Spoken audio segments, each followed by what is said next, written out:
Epa, tudo bem? Continuamos as aulas de FT de A a Z, aprendendo sobre a conservação integral de massa. Quem fala é o LF, professor NEC UFRJ. Seja bem-vindo e vamos ao assunto. Ao considerar um volume de fluido qualquer, sabemos pela sua definição que a massa é a mesma ao longo do tempo. Afinal, a definição do volume do fluido é que ele mantém as mesmas partículas de fluido. Conseguimos equacionar a massa total do fluido no volume ao integrar a massa específica no volume de fluido. E como a massa total é constante, sua derivada no tempo é nula. A partir da expressão final aplicada para o volume de fluido, temos a expressão garantindo a conservação de massa, mas não conseguimos realizar os cálculos pois não temos o controle do volume para instantes futuros. Mas nós aprendemos a conectar o volume de fluido com o volume de controle usando os teoremas de transporte. Portanto, ao usar o terceiro teorema de transporte, é possível converter a expressão aplicada ao volume de fluido para o volume de controle. Portanto, a derivada no tempo da integral da massa específica no volume de fluido é igual à derivada no tempo da integral da massa específica no volume de controle mais a integral na superfície do volume de controle da massa específica multiplicada pelo produto escalar da normal e a subtração das velocidades de fluido e de controle. E, portanto, essa equação, apesar de ser aplicada ao volume de controle, mantém sim a conservação de propriedade. Não se lembra do terceiro teorema de transporte? Vai na aula em que discutimos a vida e a morte dos teoremas para acompanhar bem o conteúdo que foi apresentado aqui. Gostaria de explorar os detalhes do equacionamento da conservação de massa um pouquinho mais. Na verdade, gostaria de ressaltar alguns pontos que vão ser aplicados a qualquer equação integral de transporte. Para isso, vou considerar o caso da conservação integral de massa no escoamento convergente em T. Na figura, o fluido entra pela esquerda e por cima, se encontrando para sair pela abertura à esquerda. Podem entrar com velocidades de escoamento iguais, diferentes, e isso vai depender do caso. Agora, pensando na física do problema, o encontro entre as duas correntes de entrada deve causar uma perturbação no escoamento interno.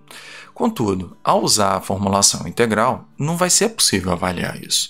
Apenas o comportamento médio no volume e sua superfície.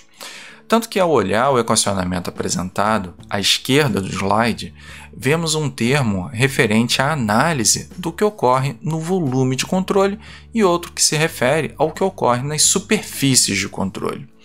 Vamos olhar com mais carinho o tratamento que vamos dar a esses dois termos.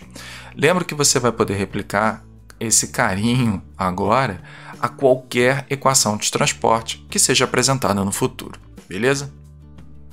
A primeira coisa que precisamos definir em um problema de conservação integral é o domínio espacial de análise, ou seja, o volume de controle. Para esse problema, faz todo sentido definir um volume coincidente com a geometria. Para falar a verdade, normalmente é interessante manter essa coincidência com a geometria, mas, em alguns casos, pode não ser tão legal. Mas a gente vai deixar essa discussão para um outro momento. Beleza, definimos o volume de controle aqui no problema. Nos dois termos da equação, apenas um se refere ao volume e que coloco destacado em laranja. Ele está associado à derivada temporal e à integral no volume da variável conservada. Bem, aí surgem alguns questionamentos que devem te ajudar. Será que o processo é estacionário ou é transiente? Se for estacionário, eu sei que não existe nenhuma dependência com o tempo e o termo todo em laranja tem que ser nulo. Se for transiente, não posso cancelar e vou precisar manter esse termo e resolver a integral no volume. Dá um trabalhinho, mas não é nada impossível. Outra coisa que pode te ajudar a verificar o comportamento é a análise da característica da variável conservada no volume em si. Por exemplo, para a massa, é possível inferir pela física do problema se o fluido é incompressível ou não. Se for incompressível, eu sei de antemão que ρ é constante e pode ser retirado para fora da integral e da derivada do tempo sem problema algum, sem assassinato da matemática nem da física. Já se o fluido for compressível, qual a regra ou expressão que representa a compressibilidade desse material. Para isso existem expressões com base na termodinâmica que podem ajudar. Mas isso também está fora do escopo no momento e vamos segurar esse assunto para conversar mais à frente. Por fim, para todo problema, vale a pena definir os eixos coordenados para que você possa se orientar nos cálculos. Repara ali na figura que eu defini os eixos coordenados como os cartesianos x e y para esse problema. Bem, essas são algumas recomendações que eu deixo para você avaliar ao analisar o termo associado à integral no volume e derivada temporal em um problema de conservação. Esse conceito pode ser estendido a qualquer propriedade. Bem, agora vamos olhar para o próximo termo da equação. Repare que ela está completamente associada às superfícies do volume de controle. Sendo assim, vamos identificar as superfícies interessantes para o problema. Um ponto que é super, hiper relevante é sempre buscar as superfícies que interagem com o meio externo ao domínio de análise definido no problema. Vou te dar um exemplo. O fluido que chega pelas entradas vem de algum lugar e, portanto, é sim uma forma de interação com o meio externo. A superfície por onde o fluido sai também segue o mesmo princípio. Ou seja, estamos falando aqui das fronteiras que definimos para o nosso problema. Também chamamos de contorno do problema. Acho que vocês já devem ter ouvido esse termo nas aulas de cálculo, não é? Pois bem, é isso mesmo. Para esse problema, defini as superfícies interessantes, como SC1, SC2 e SC3, as duas entradas e a saída. Toda a superfície restante é a parede da geometria, e eu marquei como SP. Olha só como separamos todas as superfícies em diferentes integrais, somando todas elas. Até aqui, sem assassinato da matemática. Para te orientar melhor, repare ainda que eu associei as superfícies na figura com cores diferentes também. Agora vamos com calma. Te pergunto o que tem dentro dessas integrais aí. Tem a massa específica ρ, a velocidade do fluido v e a velocidade de controle vc. Peraí. Olha aí. Repare que a velocidade de controle não está associada ao volume de controle como um todo, mas a cada superfície de controle. Como VC é arbitrário, devemos lembrar que é você quem define um valor para ele. Em alguns problemas, como o caso de uma seringa sendo apertada, uma das superfícies de controle se move de acordo com o movimento do êmbolo da seringa, e aí pode ser super interessante definir um valor para a velocidade de controle daquela superfície. Mas olhando para o nosso caso aqui, você consegue ver algum motivo para que as superfícies de controle se movam? Eu não vejo motivo algum, e por isso vou adotar um valor nulo para todas as velocidades de controle. Sim, VC é igual a zero em todas as superfícies, porque fisicamente isso faz sentido nesse caso. Afinal, não se vê nenhum motivo para as superfícies de controle se moverem aqui. Pode ter certeza que quando for o caso de adotar outro valor para VC que não seja nulo, isso vai acabar ficando evidente no problema. Beleza, agora temos uma expressão integrada em superfície associada ao produto escalar da velocidade com a normal, que... peraí, você já não viu isso antes? Já conversamos sobre essa expressão em uma aula passada.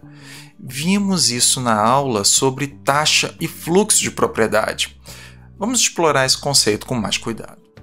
Bem, a expressão de taxa máxima em ponto é a integral na superfície de controle de ρ multiplicado pelo produto escalar do vetor velocidade com a normal. Na figura, podemos ver as normais, que, lembrando da definição que discutimos em uma aula passada, sempre aponta para fora do volume. Repare como as normais exteriores estão representadas na figura, perpendiculares às superfícies e apontando para fora. Sendo assim, é possível usar a definição da taxa máxima diretamente na expressão do balanço integral de massa. Olha a última expressão à esquerda do slide. Mas por que tem alguns termos positivos e outros negativos? Bem, o cálculo do produto escalar dentro da integral te fornece o sentido do escoamento no seu equacionamento. Note que o sinal é balizado pelo cálculo do cosseno entre o vetor velocidade e a normal exterior. A avaliação do cosseno que vai te dar o sinal da taxa mássica. Vamos conferir? Pegue o caso da superfície SC1. O ângulo entre o vetor velocidade e a normal exterior é π, ou 180 graus. O cosseno de 180 é igual a menos 1, indicando o sinal negativo que aparece na taxa mássica m.C1 no balanço integral, ali ao lado. Note que o mesmo ocorre para a velocidade anormal exterior na superfície SC2. Já para a superfície SC3, os vetores velocidade normal exterior fazem um ângulo de 0 graus e o cosseno de 0 é igual a 1. Por isso, o sinal positivo para a taxa mássica em SC3 na equação de conservação de massa. E a taxa mássica na parede? Bem, você pode me dizer qual é a velocidade de fluido que atravessa a parede? Ué, não atravessa fluido por parede. E, portanto, a taxa mássica é nula. Em resumo, o sinal nas taxas mássicas sempre está atrelado ao produto escalar nas superfícies. Se o fluido entra e o produto escalar é negativo, e se o fluido sai, ele fica positivo. Sempre podemos usar valores fornecidos de taxa mássica do problema e o nosso balizador teórico para compatibilizar os sinais é o produto escalar. Sendo assim, podemos reescrever a equação de conservação de massa usando somatórios das correntes que entram e saem do volume de controle, respeitando os sinais. Por fim, se passamos os termos de somatório para o lado direito da equação, os sinais se invertem e chegamos a um conceito que normalmente é definido lá no início do curso de graduação. Mas, usualmente, o aluno ainda não tem a base matemática para entender as manipulações que chegam a esse resultado. De qualquer forma, já vimos que o acúmulo de massa total em um volume amostral, representado pela sua variação no tempo, é igual ao que entra de massa menos aquilo que sai de massa. Por fim, quero deixar uma recomendação para você. É muito comum que o profissional seja seduzido pela facilidade da expressão de acúmulo é igual ao que entra menos o que sai. Mas cuidado aí, a gente assumiu algumas coisas aí antes de chegar até esse ponto. E se for um problema em que VC não é nulo? Então, minha recomendação final é que você tome cuidado e sempre desenvolva o raciocínio completo a partir do equacionamento fundamental. E a partir dele, chega-se então a uma expressão final. Essa é a chave do sucesso. Em especial porque vocês vão notar, esse procedimento vai se replicar a todas as propriedades conservadas. Com o tempo, vocês vão conseguir identificar melhor cada caso e as simplificações. Mas peço agora que gasta sim aí a sua tinta de caneta, o grafite da lapiseira e sempre comece um problema escrevendo o equacionamento fundamental completo, com todas as integrais e derivadas que ele tem direito. Isso encerra o assunto dessa aula. Espero que tenham curtido o material. Na próxima aula, vamos aprender sobre a formulação integral de momento linear, também chamado de quantidade de movimento. Não se esqueça de curtir e compartilhar o vídeo e até a próxima!